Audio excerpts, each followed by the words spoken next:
So welcome everyone to the Glamorgan replay. Today we'll be looking back at the Glamorgan versus Somerset from 2016. I'm joined by Mark Wallace and Jim Allenby. We both played sort of the bulk of the blast so far. So how sort of T20 changed from those early years, 2003, 2004, sort of to towards the end of your careers, and then now? Yeah, well, I'm a little bit older than Jim, believe it or not. So yeah, I mean, I played in kind of Glamorgan's first T20 game, which was Northampton Cardiff, and amazing how the game's different now. Back then it was a case of what we do playing this rubbish, it's never going to last.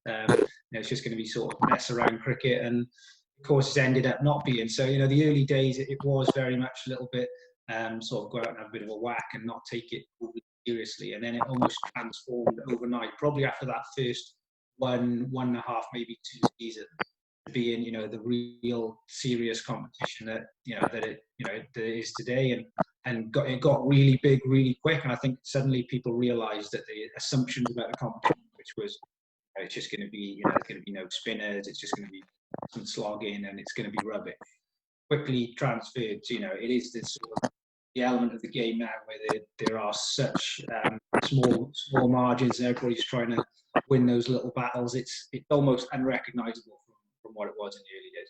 Yeah, I agree a lot with what Wally said there. As he mentioned, he is older than me, which is lovely. It changed massively. As he says, it changed from being a bit of hit and giggle. Even when I started, I think it was a year later. It was interesting because at Leicester, where I was at the time, I guess we were probably the first side to take it really seriously and plan for it, and arguably planned more for that than we did for Championship cricket, and that showed in the results of being successful early. But the change certainly came around, as Wal says, because it was, one, it improved, but also the crowds were so good, and finals day was such a good atmosphere that people wanted to play in it. And as players, as soon as you played in one finals day, your goal was always to get to another one, especially for those of us who weren't sort of around international cricket. So motivation from the players was massive. I think the club saw that the money coming in from sponsors, it was the most supported product or format, so the sponsors wanted to be involved, which obviously piques the interest of cricket clubs. And then from a purely cricketing point of view, it improved all the other formats. Fielding and scores in 50 over cricket went up. Championship cricket, I think the fielding got better, not only because of the athleticism, but also because of the T20 coming in. So there was a lot of good reasons for it to build as quick as it did. There's the money side of it, the crowd side of it, the actual quality of cricket has got better and better to a point now where, as Wally says, it's unrecognisable from how it used to be. You've got some genuinely world-class athletes and sports people playing it now and making it look like a completely different game, hitting the ball over 100 metres and bowling 90 miles an hour regularly. So it's obviously got faster, it's got better to watch. Probably have less of those old games at Cardiff where it was 100 played 100, which certainly I started in when I came to the club, which had their own, I guess, benefits for a couple of blokes. But yeah, look, it's such an important game now, and it's such a big game, not only for players, but as I say, for clubs and supporters. So it's fantastic to see it grow as much as it has. Jim, you were captaining Somerset in that game. How much do you sort of remember about the build up to the game? Yeah, it's an interesting one. It was a relatively tough time for us. We'd gone through maybe 2 or 3 pretty bad losses in a row. And I remember the road trip. I think we'd been in potentially Kent, come back to Cardiff, and then we're heading back to London the next day for a game against Middlesex, which pretty sure we might have got beaten in as well. So yeah, it was an interesting build up. Everyone kind of were a bit all over the shop, as can happen in county cricket. A lot of time on the bus. A lot of us, including myself, not in great form coming into the game, and certainly down to, or up as it was, to Cardiff to play against a really strong Glammy side that were on fire. Mark, obviously, yeah, Glammy on fire. So what were your memories of the build up to the game? Yeah, I mean, it was slightly different for us, and I'm pretty sure we were in the top 2 going into the game. And I think we needed to win to guarantee a place in the quarterfinals, which is that's massive in any cricket. Just making sure that you're going to be playing in the knockout stages is huge. I think we had a game afterwards which could have got us a home semi-final, but this was the sort of one to really nail home our spot in the last 8. And then, of course, it's Somerset as well, which is always a pretty big game. You know, we always get good crowd in. We always tend to get a little bit of travelling support as well, which gives it that atmosphere. So, look, for us, it was a big game. We've been playing some good cricket, you know, largely inspired as it was and is by Colin Ingram. So, yeah, for us, it was a big game. And when you play Somerset, you know, they've always got a lot of match winners, and you kind of look down the card. You know, they've got a lot of guys who can kind of hurt you in a way. So it was kind of, in a way, it was quite a pressured game for us. You both mentioned there about sort of the finals day and the knockout stage. You both played finals day. Jim had a slight bit more success than Mark, but knockout stage cricket and then finals day, I guess, is sort of another level. What are the pressures like, and how do you sort of feel that out on the field?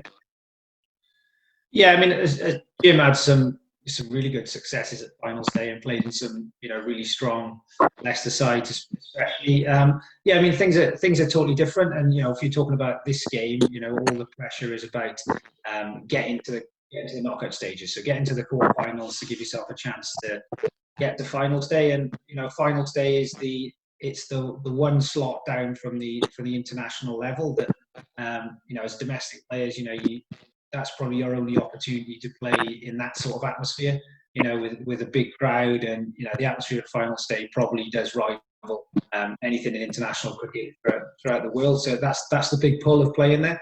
And obviously, you know, Jim will be able to talk about winning at finals day and bowling the last ball at finals day and all the pressure involved in that. But yeah, it's a great occasion for any domestic cricketer, and that's why everybody's so focused on trying to get there every year, I guess.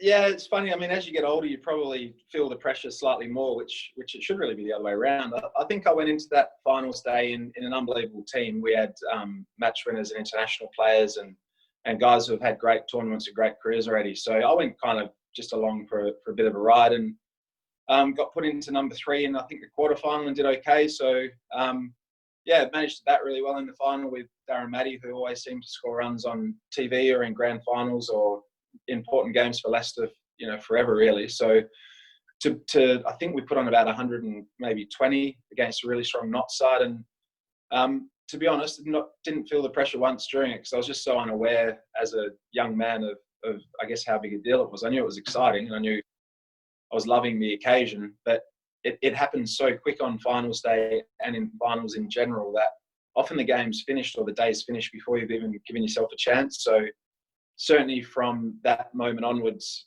I was told that by the senior players, but, you know, when you're young and a bit cocky, you listen, but you kind of don't listen. So certainly that advice is what I've given all players who have ever asked about, you know, performing in finals and things like that, is it happens so quickly, and to take your time and enjoy the occasion, but also give yourself a chance to perform by, I guess, you know, not rushing through it and fumbling through the day, so that by the end of it, you've kind of not really realised what's happened. So that day was certainly like that. That bowling innings was a bit of a shambles, to be honest, because it was hammering down with rain, and that's why the ball was slippery for that last ball. But overall memories of that day were just the atmosphere, and a funny memory was walking to our change rooms on the far side at Trembridge, because there was obviously 4 teams, and I think it was maybe girls allowed or one of those. Wally will know that, because I'm sure he's a big fan of them. But you know, their change room was next to ours, and I remember all the security and all that, and just thinking, this is quite different to playing at Grace Road on a Tuesday in a 4-day game. So the glitz and glamour, I assume, is still there. Obviously, playing a finals day, you know, recently. We did manage to play in a quarterfinal for Glamorgan in my last year at the club, which was a fantastic occasion. And sadly, we didn't, you know, we choked basically up at Old Trafford. And it was a really good example of what I say. We went up there maybe on the Friday for a Sunday game. We went up there really early, and it rained and it rained and it rained. And we ended up playing maybe a day and a half late. And I assume Wall will agree, we kind of played the game, and the game was over before we knew it. And even though we'd been up there 3 days, it felt like the game lasted 2 minutes. So if, you know, we could all go back in time, I'm sure in that game we may have just given ourselves a bit better chance and got to another finals day, I think in 2014. But great to see the lads have been back there since and played obviously exceptionally well. Must have been this year, 2016. Yeah, so just got sort of 2 more questions before we head into the first innings. talk about sort of the difficulties in playing T20. You both sort of held two roles simultaneously. You've sort of opened the batting and kept wicket, and then were also captain for a bit. And Jim, you were captain, open batting, open bowling. So how difficult is it in T20 to balance multiple roles within the game in such a fast and frenetic format? I think Jim kind of hit on it earlier on in one of his earlier answers, in that I think if you sort of take a step back, then it's not a problem at all. It's very easy to get caught up in a million different things going on and trying to feel like you're spinning a load of plates and you actually do all of your jobs poorly. But actually, the best guys are the ones who just actually, they focus on the job at hand, be that batting, keeping or bowling. Then they'll pick up the captaincy when it's required and really compartmentalize things really well. Because the other thing is, if you're captain, you still want to play, you still want to enjoy the game, enjoy the atmosphere, all that stuff. And actually, T20 is the format where you get the opportunity to kind of play like you're a kid again. As a batter, you can go out there and try and whack it. Keeping, you're trying to affect games and make dismissals and just kind of enjoy it as well. I think where people don't quite get T20 right is they get caught up in all the preparation, almost take it too seriously and forget to actually realise that it's the one format where you are an entertainer. You're kind of being part of the show, so to speak. And I think the best sides, when you see them play really well, it's because they are going out there, they're winning games because they're playing to their absolute maximum, because they're enjoying it. There's very few players who are successful in T20 who don't really enjoy it. It's guys who there's an opportunity to kind of express themselves in a way. So is it difficult? Not really, only if you want it to be, I guess. Yeah, absolutely. He, Wal obviously got to play many different roles at the bat for Glammy over the years, and obviously did exceptionally well with the gloves as well. But just touching on the captaincy point of view, I think T20 is a fantastic game, and as Wal says, it's great fun and should be treated as such. But the thing when you're captain, I guess you're only actually as good as the guys who are actually bowling out there, or the fielders sort of keeping their eye on you and things like that. Because nowadays, with it being maybe 75 minutes, I assume it's still that. So the game happens so quickly, you need a lot of support from the team around you and the bowlers around you. And I guess as a captain, you can often get a little bit flustered or, not stressed, but you can get a bit sort of worried about what everyone's doing, rather than, as Wal says, sort of focusing on the job at hand and trying to obviously give the bowlers and the fielders a bit of a heads up about what's going to happen next. But the best sides, and you'll see in this game, going to this game against Glamorgan, the two best opening bowlers in the comp, everyone knew their role. I knew as an opening batter, they were going to bowl the first 4 overs. Then you had Tate, because Stain wasn't there, was going to bowl back into the power play. So, some role clarity is huge for the skipper. And as Wally says, if you get that stuff right in prep, then the game can often take care of itself and you can really enjoy it. But he's right about sort of compartmentalising the player from the captain. And when you're batting, you really are. You're batting to win the match, or you're batting to a scenario. And then when it's time to either at the toss or pre-match or mid-innings or end innings, that's when you sort of become the captain again. And speaking from experience, it can really affect you both ways. You can do really well because of it, or you can, have a bit of a dive in form. And I think you'll see in this game coming up that I was probably the former, not the latter. And it was a tough side struggling, and you feel responsible for the results, and you feel for 10 or 11 players and their performances. And it really is important that the best captains in T20 can also separate between their sort of on-field skill execution and their, I guess, planning and preparation and getting plans right on the field. And I guess that's what the best can do. So just before we head into the Somerset innings, we're about to see a Friday night T20 atmosphere at Sophia Gardens. Jim and then Mike, what was that like to play in? Yeah, the Friday nights at Cardiff at Sophia Gardens are unbelievable. As I say, in my sort of early time at the club, we played on some quite low-scoring games, and after a while, we had some great crowds, and we had Sean Tate, and I think we won our first 3 or 4 games that year, and crowds were great. And then we saw, I think the next year it went up to 14 games, so it did sort of dilute things a little bit. Not sure if I'm allowed to say that well now that you're a director of cricket, but you know, the Friday nights against Gloucester or against Somerset, or you know, when you had a really good overseas player, they were fantastic. And the crowd in Wales, of all the crowds, and I'm not just saying this, they just want to see good cricket. They're not sort of as parochial in that they won't sort of spray you if you're not doing well. They'll always just want to see good cricket and people having a bit of a crack. So the support you got as a home team was different to others. It wasn't quite as intense, but it was always positive. And that certainly was felt by the players. And I know, I think it was maybe 2012, I think I had a year as skipper in the comp. And the thing that all of us as players says, we wanted to play on good conditions with small boundaries because we wanted to entertain the crowd. And as Wally says, T20 is about entertaining not only the crowd, but yourselves as well as players. And I think for me, that was a really big turning point in the club's sort of T20 performances, was that, I guess, was a decision to play on wickets that had a bit more grass on and came onto the bat better, brought the boundaries into like 50 yards, 60 yards at times, which obviously upset the bowlers, which was fantastic.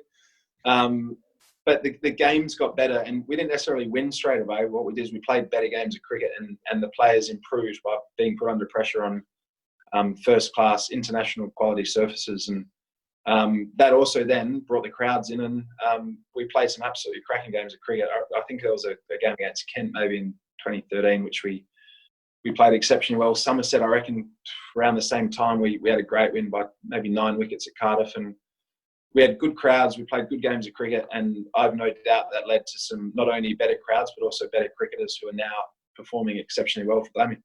Yeah, I kind of echo what Jim said there as far as, yeah, you know, the crowds at Glamorgan, you do get that, you know, that passionate support, which is, you know, at some places, every ground's got a different atmosphere around the country. And I think Sophia Gardens has kind of got that atmosphere of its own. And, you know, looking at this game, you've got side who are playing well, playing entertaining cricket, then, you know, we were certainly going to get a crowd in that were going to, you know, give us that full support, and also the, you know, the caveat of, you know, if we won, you know, securing a place in the quarterfinals. And as far as pitches and conditions go and the ability to entertain, you know, this was a game which was played on a good pitch. You know, we had, for this competition, we had Dale Steyn for the first part of the competition, and Sean Tate as well. So, you know, you don't sign those two and then play on slow wickets. You know, the idea was to, you know, sign those two, play on as good a wicket as possible, and then, you know, good luck batting against those two. So yeah, there was certainly some pace in the pitch, which is great. And, you know, crowds want to come and see somebody like Sean Tate. They're kind of once in a generation players, those guys who can come in and, you know, just wow you with something visual which you can see. Wasn't the best of fun, sort of keep wicket to it, and certainly I'm sure not standing there trying to bat against it either. But yeah, you know, conditions play a huge part. And, you know, if you look at T20 around the country, if not around the world now, you do tend to see it being played on some. Okay, so Somerset 152 all out in the first innings. Back here for the interval with Mark Wallace, former Glamorgan wicketkeeper, and Jim Allenby, former Glamorgan player and Somerset captain in this game. Mark, we'll come to you first. What's your thoughts on that performance there, and specifically the role of the seamers?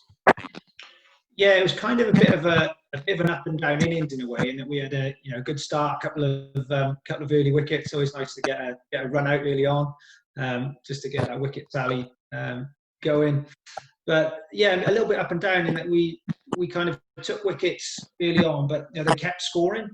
You got guys like, you know, Hildreth and Myberg, who, you know, if you're not getting them out, they'll always score relatively quickly. So, you know, 90 at the halfway point, you're probably thinking, oh crikey, they could get away from us here and get up to sort of 170, something like that, 170, 180. But in the end, we kind of kept taking wickets, and, you know, 152 walking off on a pretty good pitch, thinking, right, if we bat well here, you know, they're going to have to do something really good to stop us getting this score. You know, really good performance from the bowlers up front, and you got to look at how things are set up, you know, with Hogan and Van der Gooten opening the bowling. I mean, we'd had Dale Steyn at the start of the competition, who largely opened the bowling. So this was a slight change in tactics arrived, in that we went with Hogan and Van der Gooten at the top. So you've always got people thinking, right, we've got Sean Tate chase after these two. And as it worked out, that's kind of what happened in that the opening two did a decent job, and then all of a sudden Sean Tate comes on with that extra pace, ability to bowl outside of the power play. And the wicket he got, Peter Trigo, was one of pure pace. Although on the camera it probably looked like it moved a mile, it actually only moved a real fraction, and it was just the kind of pace which went through. So really good example of how taking wickets in one thing which I scoring. So yeah, 152. Pretty happy walking off that. Great start from the Haley, hitting those sort of two boundaries, and it was the third over. Unfortunately, he went 4-6 out. So for amount of his experience, I know he was quite disappointed with that. But yeah, as Wallace says, we just kept losing wickets. And although we were scoring, we knew the back sort of last 10 overs of that innings on that pitch was going to be a great time to score and take advantage of one short boundary straight and also a short square boundary. So it was an innings where, sort of looking at the wicket, because of my experience in Cardiff, I knew it was going to be a fantastic cricket pitch. It did have grass on it, but as I said earlier, sort of myself and certainly Matt were aware that grass on the wicket in Cardiff certainly helps white ball cricket. So I knew it was probably going to be a 180, 190 sort of a wicket that we needed. A few of the guys potentially thought it was going to do a little bit more than it did.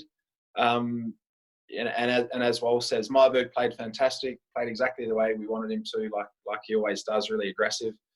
But we just couldn't sort of get away to that big partnership where on a ground like Cardiff with small boundaries, you can really score exceptionally quick when two guys getting together. But as soon as we sort of started getting one partnership, we'd lose a wicket. Glammy's plan was obviously to keep trying to take wickets like it should be. And they had the bowlers that could do that. And I guess the most disappointing thing for me, apart from getting run out in a flat one against my former team, was probably that sort of 3 wickets in 2 overs that Colin Ingram got. Obviously, he's a fantastic cricketer, but that was probably the bowler who, in hindsight, or in fact before the game, we identified as someone that we could probably target on that pitch when you've got Hogan, Van de Gutten, Wag and Tate to bowl sort of 16 of the other overs, who are all exceptional cricketers and T20 bowlers. It was probably the spinner we had to take on, and guys playing across the ball rather than sort of hitting into, to the shorter straight boundary was hard to watch at times. And we sort of knew 152, we'd need to get, 3 or 4 early wickets and try and get Ingram in and out in the power play to have half a chance. 150 wasn't going to be enough unless we got those 3 or 4 early wickets. I think Glamorgan approached the chase fantastic. They knew the conditions. First 2 overs may have swung a little bit, especially the first one. Wally was patting them back nicely for me.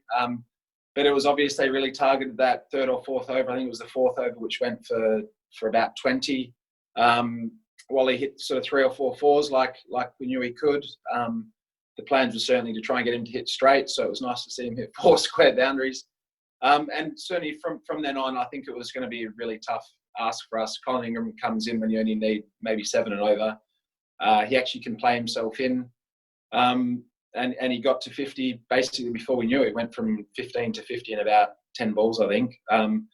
So just a really professional chase, very well-structured innings. Ingram at 3, and then to put the young fella, Aaron Donald, in at 4, just to sort of give him a bit of a free rein, it looked, knowing you got the experience of Rudolph at 5 to finish the game off. So overall, the difference was just pure quality, I think.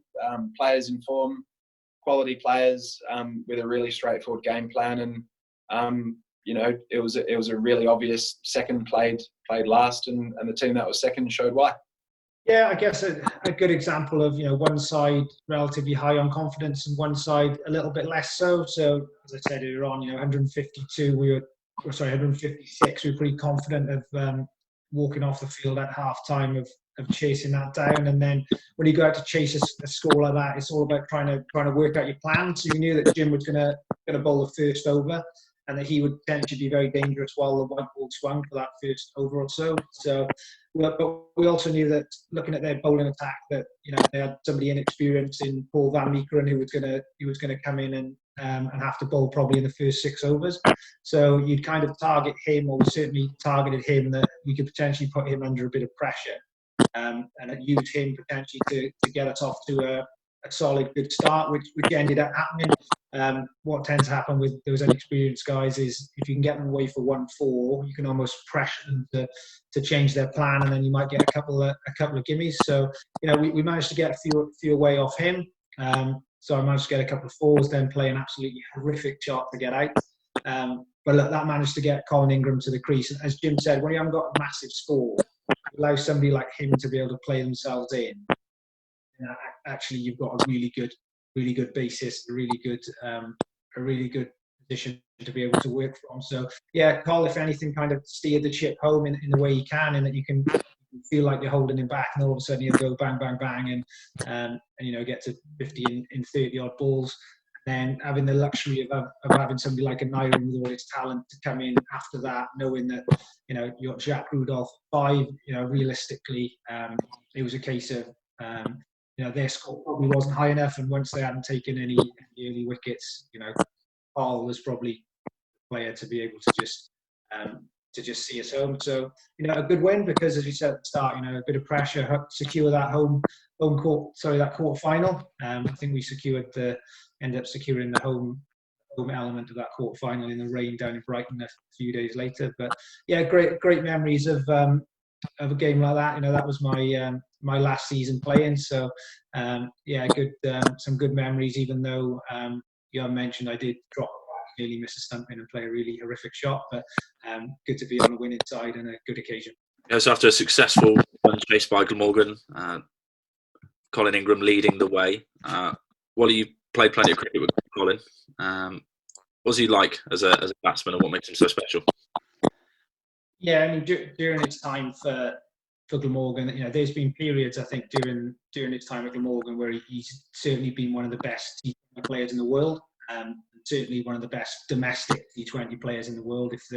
And there kind of is such a thing at the moment, these guys who don't necessarily play international cricket, but dominate the domestic scene. And this season and the few seasons afterwards, he's absolutely at the height of his powers, and basically he just used to keep whacking the ball out of the park. And the way he plays it is very simple. It's a really basic approach. He just kind of tries to stay as still as possible and just hits really good shots, really, really hard.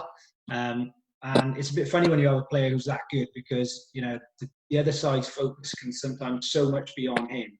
They get him out early, they get this massive boost.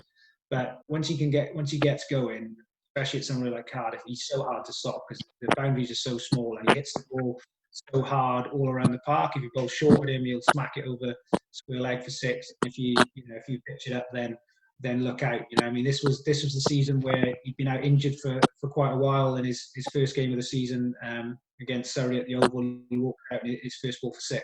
And that's a pretty big statement of the confidence of the player and the ability. I think most people's all the season, you're just trying to get some bat on it, and he smacked it in the pavilion at the Oval. So it kind of shows the sort of player we had. And it was great to be opening the batting with somebody like Colin in at 3, because you could actually think, well, if I smacked him here, it's just getting him in earlier anyway. You opened the bowling against Mark. Played a lot of cricket together. What was he like to play with? And then if you could return the favour to that, Jim. Really weird one with Wally. Like, we started our time playing against each other. He'll remember this because he absolutely smashed me. There was a day at Colwyn Bay, I think Glammy were chasing literally 100 off 6 overs, I think it was. And Paul Nixon, our skipper, decided that I should bowl about 6 overs straight at the death into the massive sea breeze at Colwyn Bay. And Wally must have hit me for 7 or 8 sixes in 3 overs. So much so that the umpire at one point, when he went to fetch another ball, because he'd been hit on the road again, was asking me how many I thought he should get. So it was quite a messy start to our time playing against each other. On the flip side, in championship cricket, I was getting him out a few times. So I really enjoyed playing against Wally the whole time. He was always obviously very friendly, like he is, exceptional cricketer. But certainly I enjoyed one of my favourite teammates to play with. I mean, we stood next to each other, probably saw each other more than we saw our families for about 5 years there, where I was at first slip and he was wicket keeper, and as skipper and vice captain, we had a fantastic relationship where I'd be grumpy that I had to bowl so much, and he'd say, "Sorry, mate, you got to bowl again," and I'd be like, "Yeah, no worries, mate." And, you know, we played a lot of good cricket together. We had a lot of exceptional partnerships together with the bat, often at 6 and 7, often at 4 and 5 for 50. So we had a pretty similar approach to the game. I think I'd like to think neither one of us took ourselves too seriously. So, you know, we always had a bit of a dip, but if we weren't performing well, I don't think it affected us as sort of off the field or as people too much, which they're certainly my favourite teammates, the guys who, you know, don't sort of strut around when they're doing well and get all sulky when they're struggling.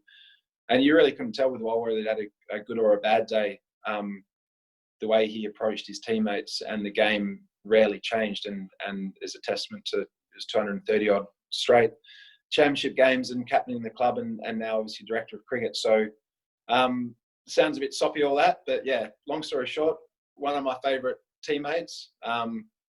We'll never forget it. Forgive him for smacking me around at Colwyn Bay and ruining what was a really good day and exceptional weekend. But yeah, no, loved our time playing together, and certainly my fondest memories on the cricket field are at Glammy playing alongside him. Well, thanks, Jim, and yeah, obviously thanks for bringing up Colwyn Bay. It was really the one time I did actually manage to smack anybody.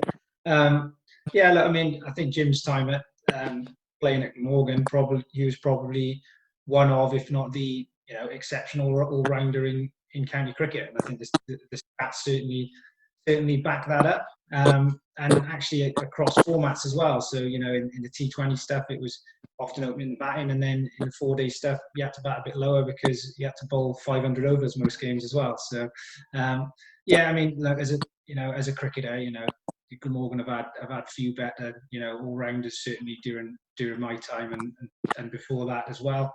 Yeah, we spent a lot of time together. So yeah, we sat next to each other in the changing rooms. So talked a lot of rubbish in there, and also stood next to each other in the slip cordon as well. And one thing I can say about Jim is he certainly made me look a better keeper for a while, especially towards the end of my career where I couldn't quite move as well, because he used to catch everything at first slip when I should realistically have been going for it. And he was comfortably sort of the best first slip that I come across. And yeah, and obviously, you know, in the changing room, he had a massive impact. And, you know, there's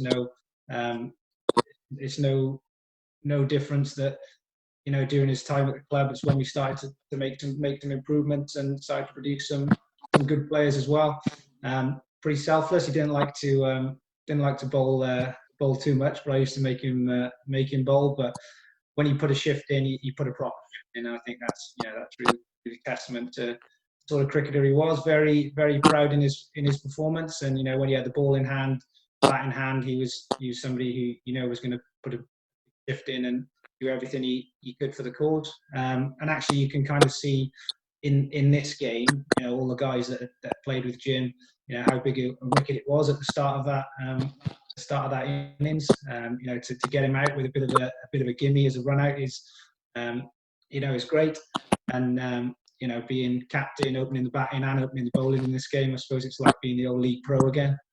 So no, he's a big player to play against. Used to get me out all the time in the championship. Usually LBW, often caught behind, just however which way you could get me. Tried to bounce me out once, but I don't think that really worked. But yeah, look, I mean, it's you know, you end up playing a lot of cricket with a lot of people, and you know, Jim was, you know, a good player as I ended up playing with at Glamorgan, and glad he didn't do so well against us for Somerset.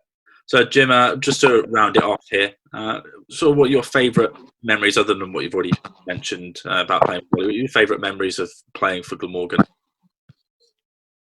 Yeah, I mean, I guess my first full year at the club in 2010 was I think a lot of those guys' favourite season they played. I think not only were we a fantastic 4-day side at the time, although obviously we struggled a little bit in one-day cricket, there was a group of about 7 or 8, 9 blokes who were genuinely good friends off the field and played like it on the field. And we had an amazing, I guess, atmosphere around the club. It was really sort of building. And as I say, people really enjoyed each other's company, which when you spend all day, every day together is quite a unique thing. There was, as far as I know, very few politics, and everyone was genuinely keen for each other to do well.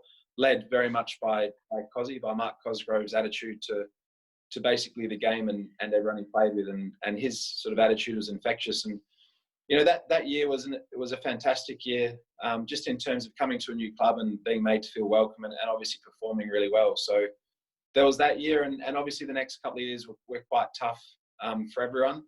But I think it was 2013 is probably the other time to mention. We had a great run in the 50 over comp, and got to a Lord's final, and I just remember that whole 50 over competition being not only successful, obviously because we got to the final, but also once again just great fun. Marcus North was our skipper.